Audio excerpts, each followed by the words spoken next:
오늘 벌써 30번째 시간인데요. 어린 양의 혼인잔치라는 제목으로 19장 전반부의 말씀을 우리가 또 열심히 한번 달려가 보겠습니다. 이제 바벨론, 음녀 바벨론에 대한 심판은 다 끝이 났고요. 이제 어린 양의 혼인잔치, 이제 하나님의 백성들에게 이루어질 구원과 부활의 영화로운 모습, 새하늘과 새 땅이 펼쳐지는 그 영화로운 장면들이 이제 남아 있습니다. 우리 요한계시록 전체 주제 한번 같이 읽어보겠습니다. 시작. 악의 세력에 대한 심판, 하나님 백성의 구원.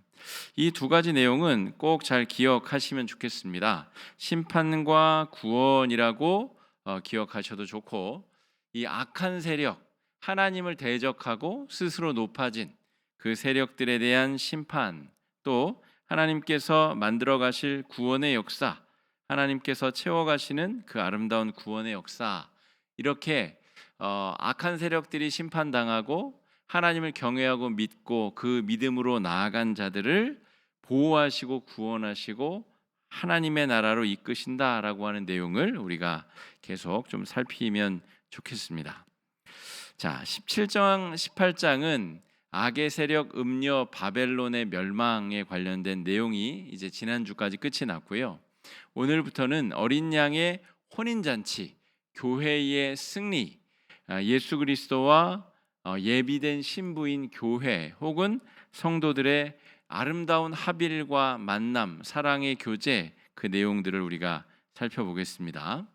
지난주 말씀이 기억이 나실런지 모르겠습니다. 지난주, 지지난주 2주간 18장을 살폈는데 이익과 욕망의 성취를 위해서 음녀 바벨론을 섬기던 부류의 사람들, 권력자들, 경제 기득권자들, 또 그들을 추앙하면서 그들의 뒤를 따라가면서 여러 이득을 보았었던 사람들, 이 사람들이 음녀 바벨론의 멸망 때문에 슬픔의 노래, 애가를 부르는 장면, 그게 지난주, 지지난주 18장에서 우리가 살폈던 내용입니다.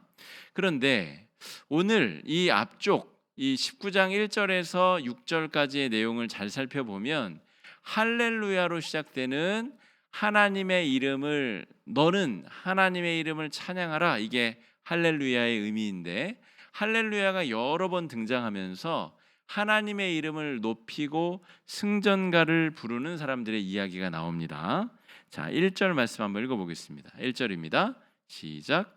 이 일 후에 내가 들으니 하늘에 허다한 무리의 큰 음성 같은 것이 있어 이르되 할렐루야, 구원과 영광과 능력이 우리 하나님께 있도다. 18장에서는 음녀 바벨론이 멸망하고 그것을 슬퍼하는 그 무리들의 애가, 그런데 왜 슬퍼한다고요?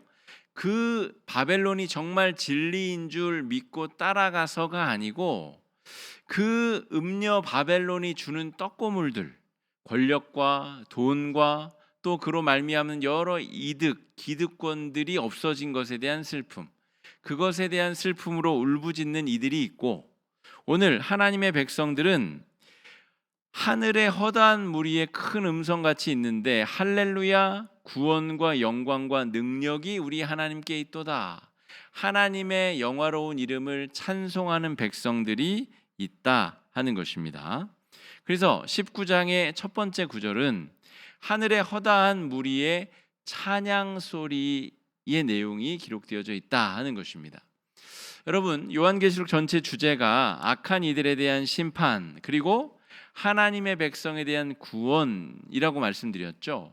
그러니까 19장에서부터 이제 하나님의 백성들이 구원받고 또 영화롭게 하나님의 이름을 높이고 그 예비된 하나님 나라에 우리가 가게 되고, 그런 내용들이 나오는데, 거기서 성도들이 하게 될 내용이 할렐루야를 외치면서 하나님의 이름을 찬송하는 것이랍니다. 그런데 이 모습을 제가 계속 묵상하다 보니까 아주 낯익은 모습으로 보이는 거예요. 이 낯익은 모습이 어디일까요? 주일에 예배드리는 성도들, 수요기도회에 모인 성도들, 새벽마다 주의 전을 찾아 하나님 앞에 예배하려고 서는 성도들의 모습과 흡사하다, 이렇게 볼 수 있어요. 그러니까 우리가 주일에 모여서 회중이 모여서 하나님 앞에 찬송을 부르고 신앙 고백을 하고 자기 소득의 10의 1조 예물 주중에 감사한 일이 뭐가 있을까 찾아내어서 감사 예물을 드리고 멀리 선교지를 생각하며 선교 예물을 드리고 각종 제물로 예물을 드리고 하나님의 선포되는 말씀을 듣고 기뻐하고 위로를 받고 힘을 얻어서 다시 세상 속으로 파송받는 이 모든 과정이 이 19장, 20장, 21장, 22장 이 마지막에 우리를 구원하실 하나님의 구원의 장면과 어쩜 이렇게 유사할 수 있을까 이런 생각이 들었습니다. 완벽하게 부활의 몸으로 구원의 천국에 가게 될 날을 우리가 소망하면서 지금 이 시간 우리가 이 땅에 발을 딛고 살면서 다소 불완전하고 내가 기도한 대로 다 모든 것이 해결되는 것은 아니지만 여전히 눈물과 고통과 절망과 아픔이 우리 주변에 있지만 우리가 주일에 모여서 예배를 드리는 이 행위를 통하여 또 이렇게 때마다 시마다 모여서 예배하는 행위를 통하여 저 천국에서 우리가 하게 될 찬송을 미리 경험하고 맛보고 우리가 미리 연습하고 하나님의 뜻과 은혜를 미리 누리면서 나아가는 것이 예배의 본질이다 이렇게 볼 수 있습니다. 그렇게 따지면 예배라는 것이 얼마나 소중한 그런 행위입니까? 하나님의 나라에 우리가 부름을 받아서 구원받은 백성들이 기뻐 뛰놀며 찬양하게 될 그것을 이곳에서 미리 선취, 미리 값을 받아서 여기서 미리 해보는 겁니다. 와, 그때는 얼마나 즐거울까? 그때는 얼마나 행복할까? 그때는 얼마나 감격에 넘칠까? 그것을 생각하며 우리가 이 땅에서 미리 그것을 연습하고 체험하고 경험하고 누리는 것이다. 이렇게 볼 수가 있습니다. 그 찬양의 내용이 할렐루야인데요. 할렐루야라고 하는 이 표현은 시편과 요한계시록 19장에만 나옵니다. 시편에는 여러 편들에 나오고 요한계시록에는 이 19장 이 전반부에만 나옵니다. 할렐루야 이게 표현이 뭐 많이 나오는 것 같지만 그렇지 않다는 것이죠. 잠깐 쉬어가는 페이지로 우리 찬양대원들 찬양하실 때 알렐루야 이렇게 가사가 나오는 경우가 있어요. 할렐루야가 맞아요? 알렐루야가 맞아요? 예? 의견이 지금 갈리고 계신데 뭐가 맞습니까? 할렐루야가 맞으면 왜 찬양대는 알렐루야라고 그러나요? 찬양대가 네 맞습니다. 쉬어가는 페이지라고 말씀을 드렸죠. 이거는 번역된 언어가 다르기 때문에 그렇습니다. 할렐루야, 할랄루야라는 말은 루 너희는 할랄 하나 찬양하라 야훼 여호와를 너희는 찬양하라 이게 히브리어의 명령문이라면 이것을 다시 헬라어로 번역했다가 다시 라틴어 이 로마의 문자인 라틴어로 번역을 하는 과정에는 라틴어는 H 발음이 있기는 한데 굉장히 약하게 발음이 됩니다. 거의 이 H 발음이 들리지 않는다고 볼 수 있습니다. 그래서 할렐루야가 알렐루야로 라틴어로 읽을 때는 그렇게 된다는 것입니다. 그러니까 언어 문자가 다른 것이지 내용 본질상은 같은 것이다. 이렇게 볼 수 있습니다. 그런데 할렐루야라고 아주 적극적으로 명령하면서 온 천지를 향해서 모든 만민과 모든 피조물들을 향해서 구원과 영광과 능력이 하나님께 있음을 찬송하고 있다는 거죠. 18장으로 다시 돌아가 봅시다. 지난주 지지난주 음녀 바벨론이 드디어 침몰하여 멸망했는데 그들을 추종하고 그 떡고물을 먹고 살던 여러 악인들이 애가를 불렀다고 기록하고 있습니다. 어떤 애가라고요? 이게 소망이 끝인 것에 대한 슬픔. 그러니까 이 음녀 바벨론, 마귀와 사탄 그들을 추종하는 세력들은 그들을 응집시킬 수 있는 그 연결고리라는 게 구원과 영광과 능력 그런 어떤 고상한 가치가 아닙니다. 형이상학적인 고상한 이상적인 가치가 아니라 눈에 보이는 이득, 나에게 이득이 되느냐 안 되느냐. 이득이 없으면 금방 배반하고 금방 등에 칼을 꽂을 수 있는 사람들, 더 이익이 되는 것이 있다면 마귀 아니라 다른 것이라도 믿고 따를 수 있는 사람들의 그 연약한 연결고리가 바로 음녀 바벨론과 그들을 추종하는 사람들의 행위다, 이렇게 말할 수가 있겠습니다. 자, 우리 2절 말씀 한번 2절로 건너가 보겠습니다. 시작. 그의 심판은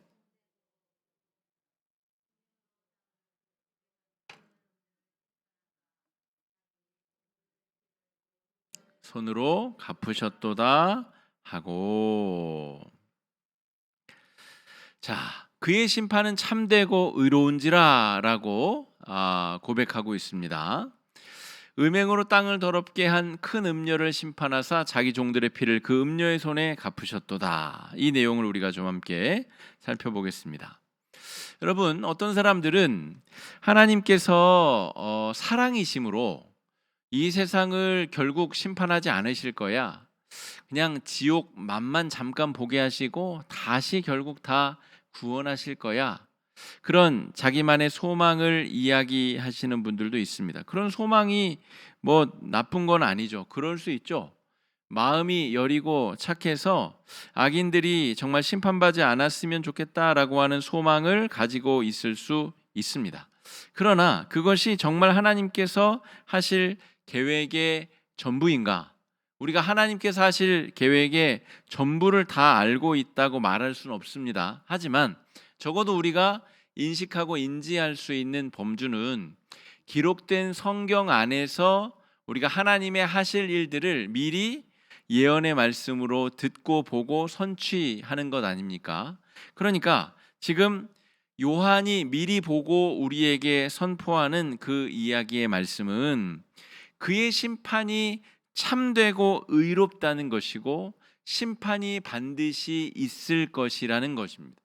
그러니까 반드시 마주하게 될 하나님의 심판을 목전에 두고 염두에 두고 우리가 살아갈 때 우리의 경건 생활에 유익이 되고, 우리가 자칫 잘못하면 음녀의 길, 바벨론의 길을 따라갈 수도 있는데, 아차, 반드시 하나님이 이 땅을 심판하신다 그랬지, 하나님이 반드시 그 책임을, 누굴 따랐는지 어떤 왕을 섬겼는지 그 책임을 반드시 물으신다 그랬지 라고 하는 생각을 염두에 두어야 우리가 자칫 길을 잃었다가도 다시 그 길을 찾고 다시 바른 길로, 의로운 길로, 하나님의 백성의 길로 나아갈 수 있다는 것이죠. 제가 아까 1절에 이 천국의 할렐루야 찬양의 모습을 주일 예배의 모습에 제가 연관지어서 설명을 드렸습니다. 하나님을 경외하는 사람들의 아주 기본적인 특징, 그게 주일 성수 아니겠습니까? 물론 주일 성수한다고 다 하나님을 정말 잘 믿는다라고 말할 수는 없습니다. 하지만 적어도 주일 성수라고 하는 기본적인 특징이 그 사람이 정말 심판을 정말 염두에 두고 하나님이 언젠가 이 세상을 심판하실 것임을 믿고 살아가는 사람이겠는가? 몇 주 전에 우리 정상명 장로님 하나님 나라 부름을 받으셨는데, 저 역시도 여러 죽음을 우리가 목격을 제가 하였지만 굉장히 이례적인 하나님의 부르신 사건이었습니다. 전날까지 아주 건강하셨는데 밤사이에 하나님께서 데려가신 사건. 저는 저를 비롯한 우리 교회 믿음의 후배들에게 정장로님이 아주 큰 믿음의 유산을 물려주고 가신 것이 아닌가, 이런 생각을 해보았습니다. 언제 하나님이 나를 데려가실지, 언제 이 심판이 나에게 임할지 아무도 알 수 없다는 것이죠. 누가 그 밤에 장로님의 영혼을 데려가실 줄 알았겠어요? 그런데 너무나 감사한 것은 장로님은 그 가정에서도 그렇고 교회에서도 그렇고 정말 한결같이 80대 그 노구를 이끌고 정말 몸된 교회를 사모하고 섬기고 정성으로 하나님을 섬기는 모습을 우리 모두가 증인이고 그 가족들이 증인이라는 것이죠. 그러니까 반드시 마주하게 될 이 하나님의 심판을 우리가 이 임하 염두에 두고 살아간다는 것은 굉장히 중요한 일입니다. 여러분, 중요한 일이 있으면 염두에 두잖아요. 정말 어떤 일을 하든 모든 생각에 앞머리에 그게 붙잖아요. 그게 염두에 두는 건데, 하나님의 심판이 우리를 향한 구원이 반드시 있다라고 하는 생각을 염두에 두고 살아야 우리가 이 험한 세상, 우리를 유혹하는 음녀 바벨론이 판치는 세상 속에서 우리가 건강한 신앙을 유지한 채 살 수 있겠다 하는 것입니다. 자, 그런데 그 하나님의 심판이 만일 참되지도 아니하고 의롭지도 아니하다라고 생각을 한번 해보십시오. 그렇다면 그 심판이 임했을 때에 정말 마음이 너무나 불편할 것 같지 않습니까?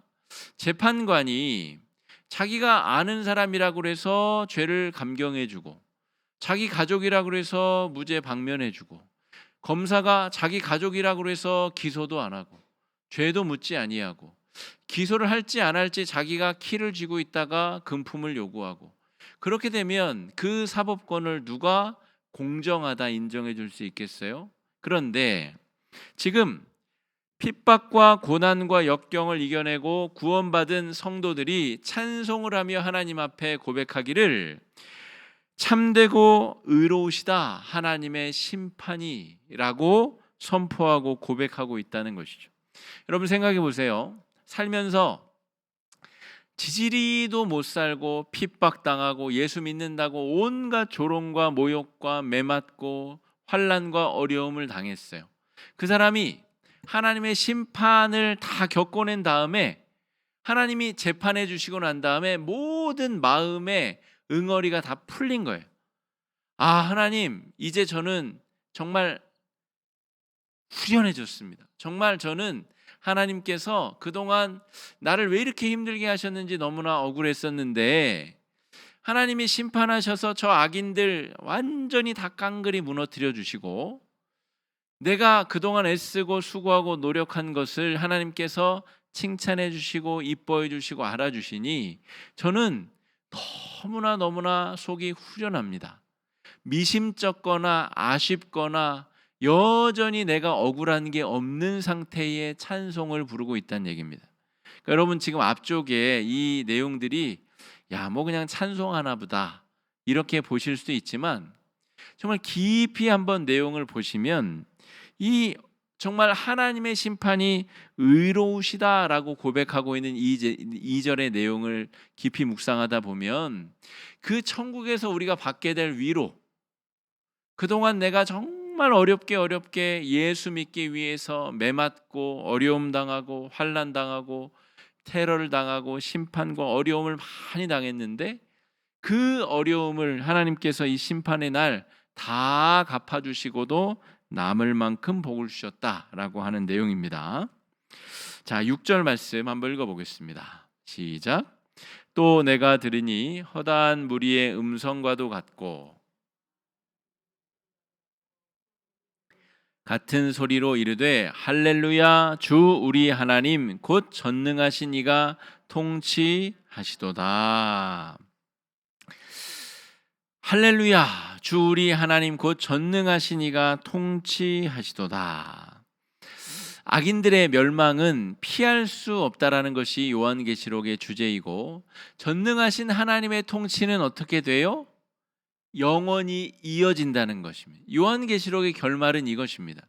18장까지 해가지고 음녀 바벨론은 멸망당하고 성경에 묘사된 바로는 무저갱에 영원히 갇히는 것입니다. 그게 우리가 알고 있는 지옥이죠. 그 안에서 정말 영원히 꺼지지 않는 불, 이걸 어떻게 우리가 이해할 수 있는 언어 정도로 표현했을겠지만 그 지옥에서 영원한 정말 하나님과의 단절, 하나님께서 허락해 주시는 그 사랑과 은혜로부터 단절된 상태로 영원토록, 그런데 하나님의 통치는 영원토록 이어진다는 것입니다.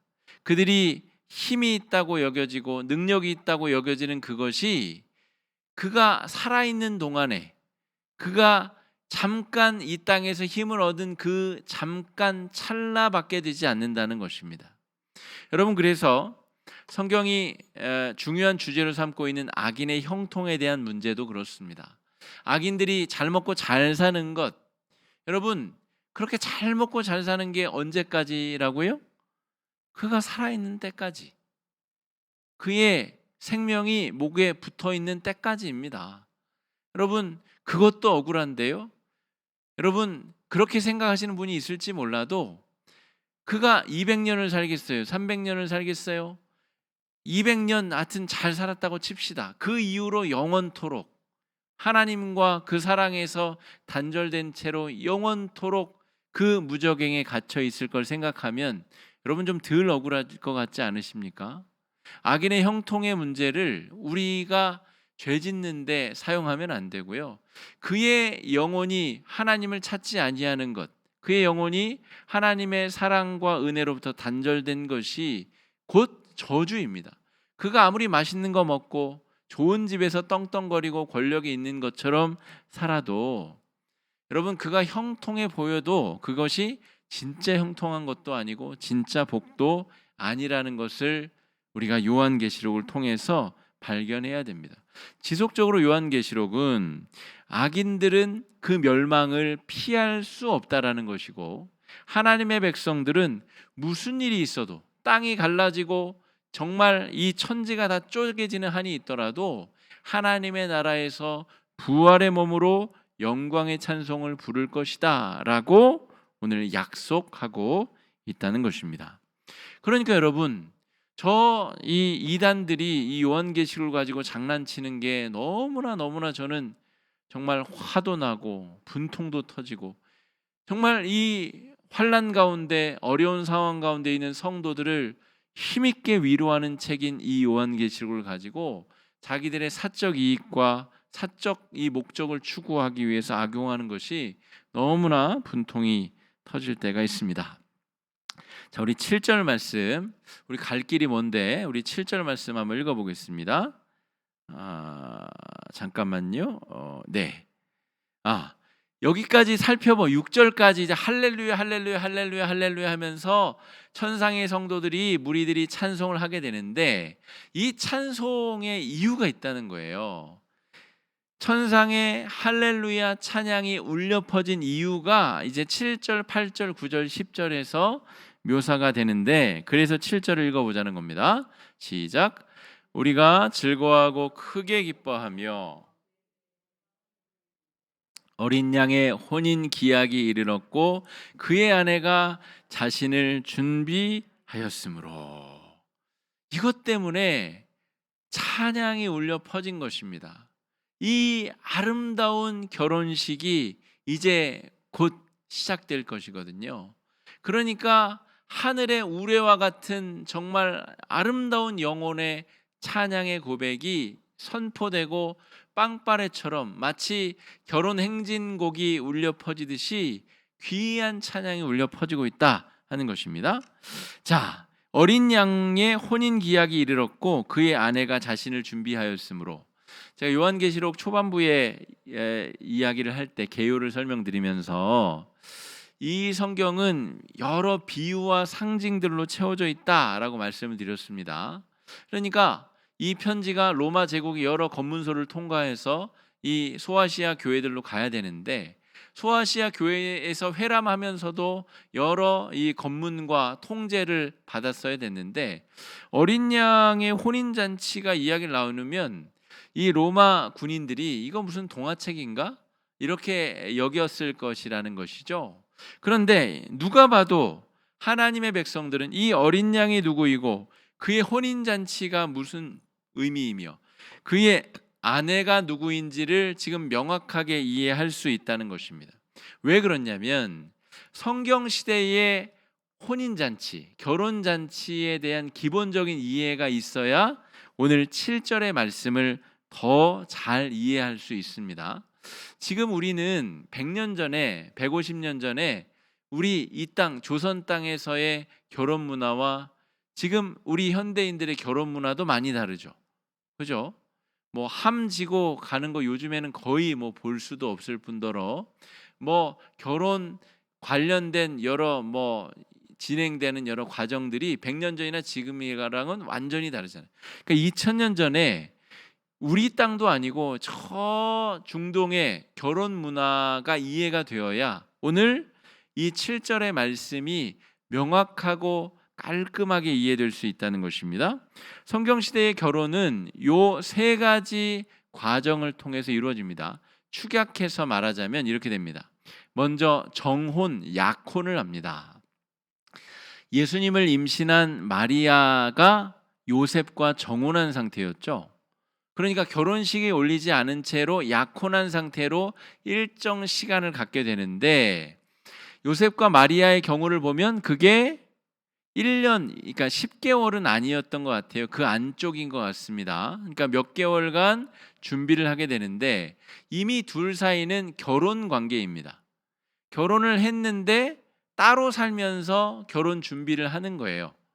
뭐 혼수품도 준비하고 무슨 이렇게 그 기부금 뭐 이런 것도 신부 집에 가져다 줄 돈도 준비하고 집도 마련하고 이런 단계들이 있는 것입니다.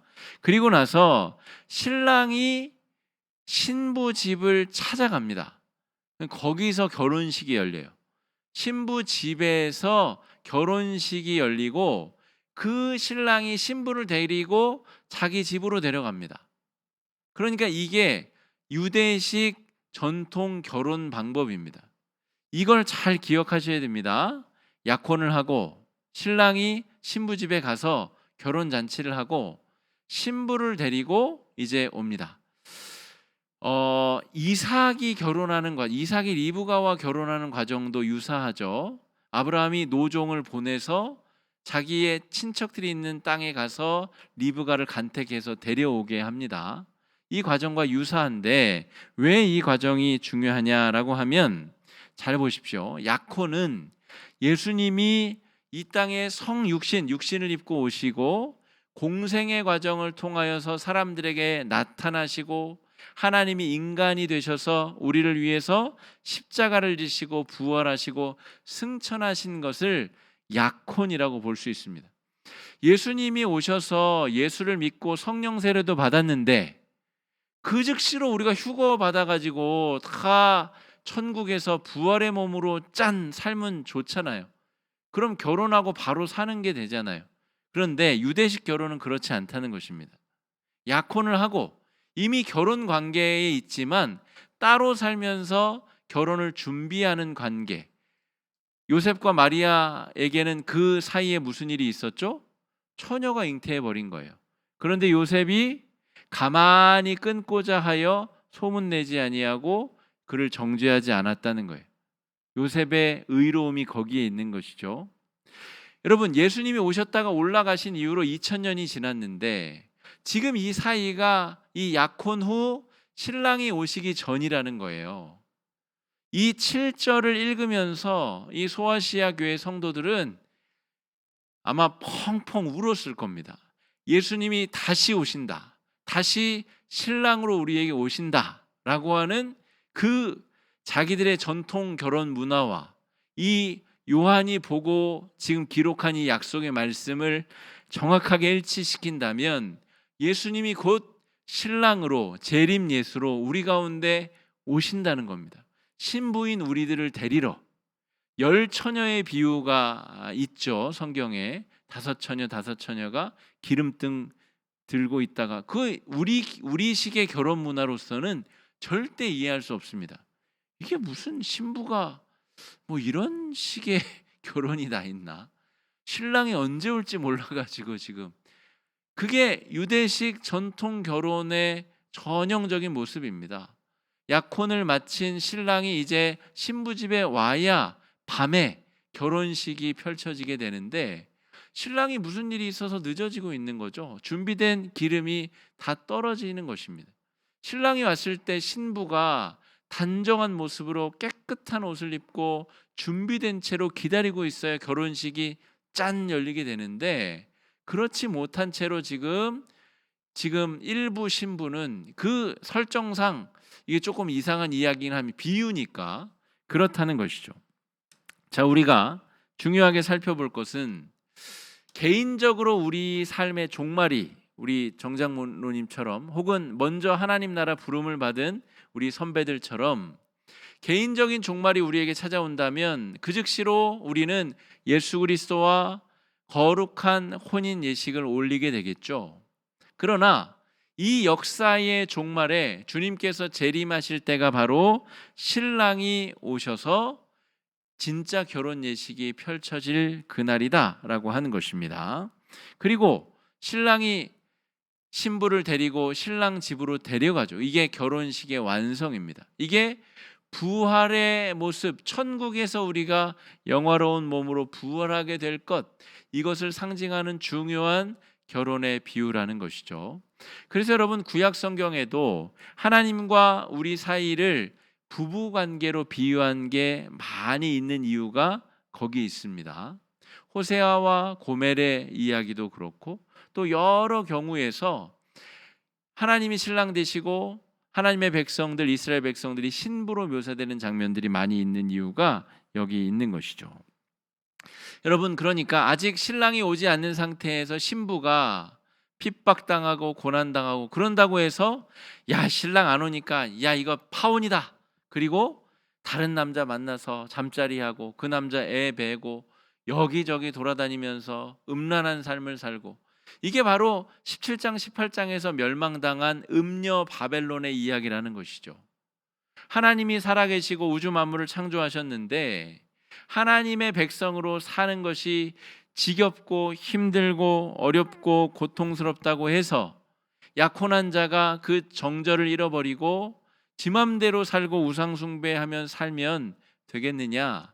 그들이 어찌 천국 백성에 합당한 삶을 살 수 있겠느냐라고 하는 것입니다. 자, 우리 8절 말씀 한번 같이 읽어보겠습니다. 자, 시작. 그에게 빛나고 깨끗한 세마포 옷을 입도록 성도들의 옳은 행실이로다 하더라. 자, 성도들이 신랑 예수님을 어떻게 기다려야 된다고요? 빛나고 깨끗한 세마포 옷을 입도록 허락하셨으니, 세마포 옷은 성도들의 옳은 행실이로다 하더라. 이 본문은 오해하시면 안 됩니다. 옳은 행실은 유대인들이 최고입니다. 최고. 유대인들, 특별히 그 중에서도 바리새인, 이 사람들이 옳은 행실로 치자면 최고입니다. 최고. 이들을 당해낼 사람이 없어요. 그러면 다시 유대교로 돌아가자는 말입니까? 아닙니다. 이 옳은 행실이라는 말을 잘 해석을 해야 되는데, 유대교로 돌아가라는 윤리적인, 정말 한치도 삐뚤어짐이 없는 삶을, 강박적인 삶을 살라는 말이 아닙니다. 주일날 차가 막혀서 혹은 화장하시다가 주일 예배 5분 늦었어요. 아이고 주님, 제가 옳은 행실로 살지 못했습니다. 그 말이 아닙니다. 지금 1분 1초도 늦지 말고 예배 시간을 정확히 지키라는 말이 아닙니다. 바리새인처럼 쌀 한 톨까지도 10분의 1을 구별해서 하나님께 드리라는 말이 아닙니다.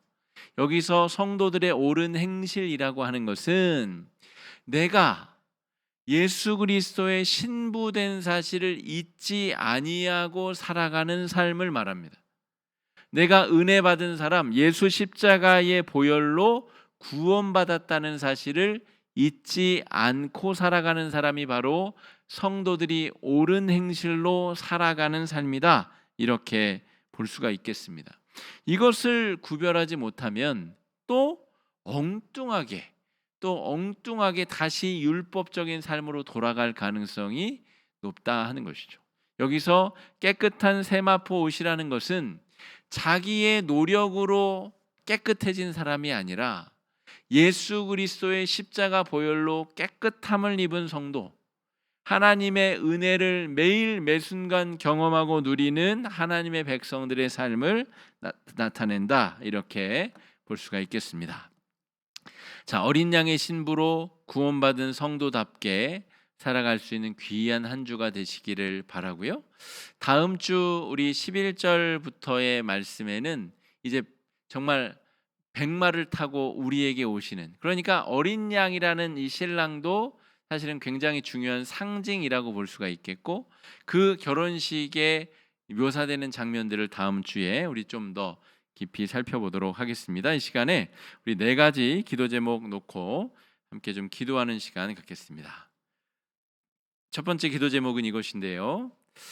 하나님의 공의로운 심판이 언젠가 반드시 있음을 우리가 잊어버리면 안 된다는 것입니다. 우리 개인적인 삶의 종말이 먼저 올 수도 있고 주님의 재림이 먼저 올 수도 있지만 언젠가 분명하고 확실하게 이 심판의 날이 반드시 있을 것임을 믿고 악인의 형통함을 부러워하지 아니하고 믿음으로 승리하는 삶을 살기 위해서 이 시간 함께 우리 기도하며 나아가겠습니다. 기도하겠습니다. 사랑해 주님, 은혜를 감사합니다. 연약하고 부족한 우리들을 붙잡아 주시옵시고 은혜 베풀어 주시옵시고 역사해 주심을 감사합니다.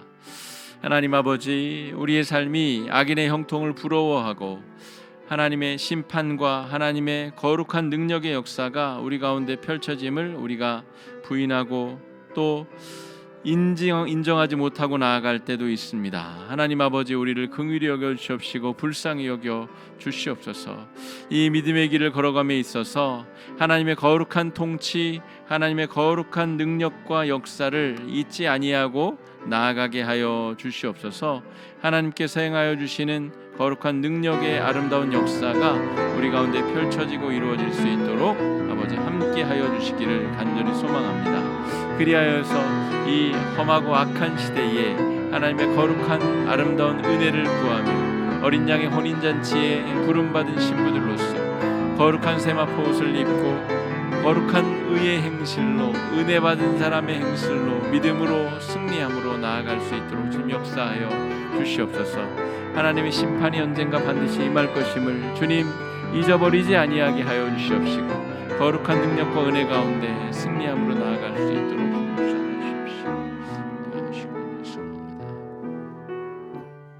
두 번째 기도 제목입니다.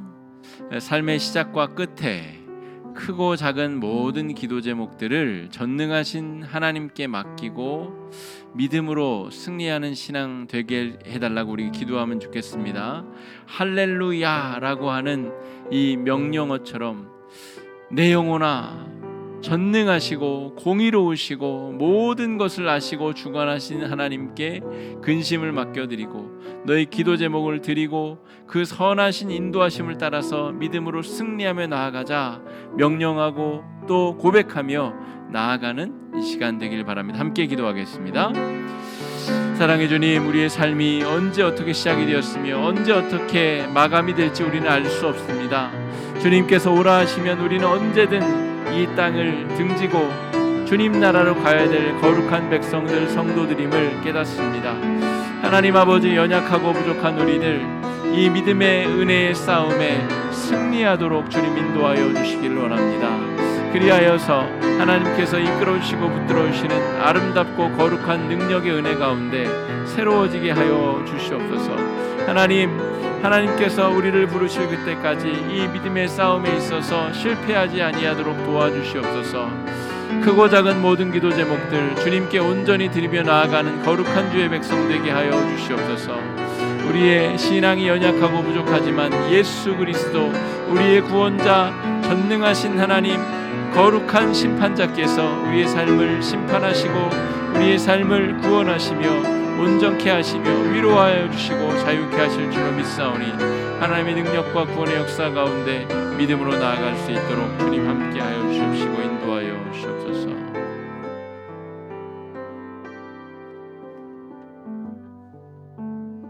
세 번째 기도 제목입니다. 우리가 어린 양의 신부된 자로서 구원받은 성도답게 성도의 옳은 행실로 은혜 가운데 세상 속에서 덕을 세우며 복음을 전하게 하여 달라고, 특별히 우리 화곡중앙교회가 주님 재림의 주님이 오실 때까지 정말 등불을 밝히 들고 저 아크를 통해서 또 우리 성도들의 한 명 한 명 삶의 자리를 통해서 우리 교회 마당을 지나다니는 모든 사람들에게 복음의 빛을 비추고 믿음의 덕을 세우며 하나님의 나라를 널리 전하는 거룩한 능력의 사람들로 세움받을 수 있도록 주님께서 거룩한 신부의 삶을 우리에게 허락하여 달라고 이 시간에 함께 기도하며 나아가겠습니다. 기도하겠습니다.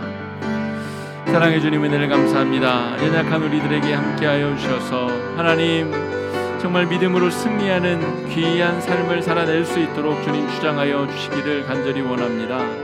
하나님 아버지, 주님, 우리가 살아가는 삶 속에서 예수의 향기를 드러내는 주의 백성들 되게 하여 주시옵소서. 주님, 우리 복합문화공간 아크를 드나드는 많은 사람들 예수의 향기를 맡게 하여 주시옵시고, 복음의 귀한 은혜를 입는 사람들 되게 하여 주시옵소서. 우리 교회 마당을 밟고 지나는 많은 사람들, 주님, 믿음의 덕에 좋은 소문을 듣게 하여 주시옵시고, 나도 저 교회에서 예수에 대한 복음을 듣겠다 선포하고 따르는 많은 사람들 나타날 수 있도록 주님 역사해 주시고 인도하여 주시길 간절히 소망합니다. 하나님 아버지, 우리 한 명 한 명 성도들이 믿음으로 승리하는 귀한 삶을 살 수 있도록 도와주시길 원합니다. 믿음의 삶 살게 하여 주시옵시고, 믿음의 거룩한 은혜와 인도하심을 쫓아 나아가는 거룩한 주의 백성들 되도록 인도하여 주시옵시고 주장하여 주시길 간절히 소망하오니 하나님 아버지 인도하여 주시옵시고 역사하시옵소서.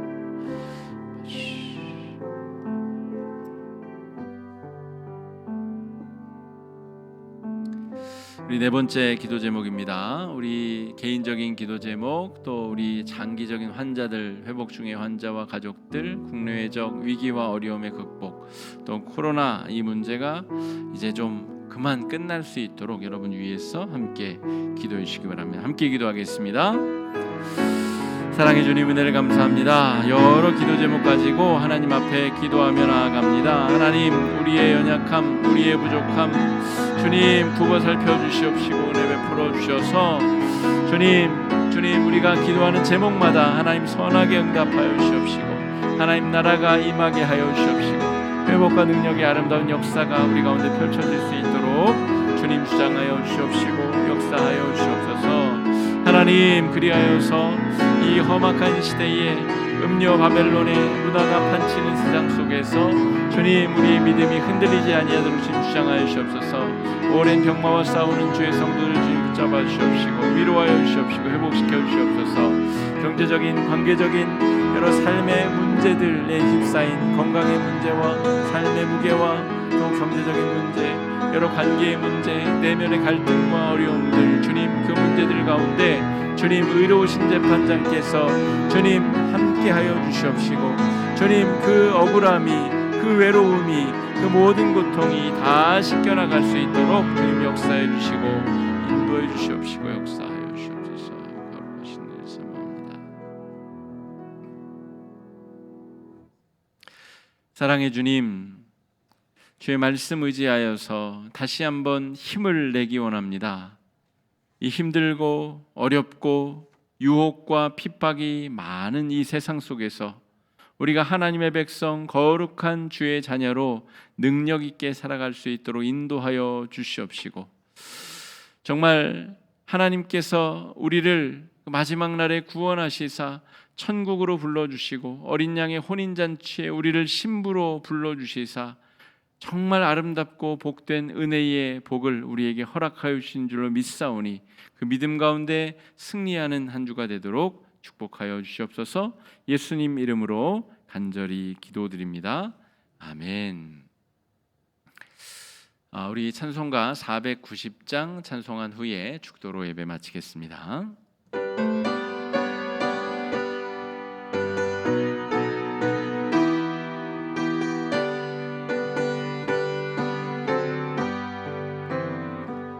주여 지난 밤 내 꿈에 배었으니 그 꿈 이루어 주옵소서. 밤과 아침에 계시로 보여주사 항상 은혜를 주옵소서. 나의 놀라운 꿈 정녕 남이 장차 큰 은혜 받을 표니 나의 놀라운 꿈 정녕 이루어져 주님 얼굴을 뵈오리라. 마음 괴롭고 아파서 낙심될 내게 소망을 주셨으며 내가 영광의 주님을 바라보니 앞길 환하게 보이도다. 나의 놀라운 꿈 정녕 남이 끼는 장차 큰 은혜 받을 표니 나의 놀라운 꿈 정녕 이루어져 주님 얼굴을 배우리라. 세상 풍조는 나날이 변하여도 나는 내 믿음 지키리니 인생 살다가 죽음이 꿈 같으나 오직 내 꿈은 참되리라. 나의 놀라운 꿈 정녕 남이 끼는 장차 큰 은혜 받을 표니 나의 놀라운 꿈 정녕 이루어져 주님 얼굴을 배우리라. 이제는 우리 구주 예수 그리스도의 은혜와 하나님 아버지의 크고 놀라우신 사랑과 성령님의 감동감화 내주 역사하시는 은혜가 환난과 역경 가운데서도 악인을 심판하시며 하나님의 백성들을 보호하시고 구원하신다고 하는 이 약속의 말씀을 붙잡고 힘들고 어렵고 역경과 환난이 이어지지만 그 가운데서도 믿음의 이 신앙의 정말 동아줄을 붙잡고 믿음으로 승리하며 하나님의 은혜의 나라의 부활의 몸으로 다시 서기 원하는 하나님의 거룩한 백성들, 또 어려움과 역경과 환난 가운데서 기도하고 있는 주의 백성들, 하나님의 영화로운 그 부활의 몸을 꿈꾸며 살아가는 모든 하나님의 백성들에게 이제부터 영원토록 함께 하시기를 간절히 축원하옵나이다. 아멘.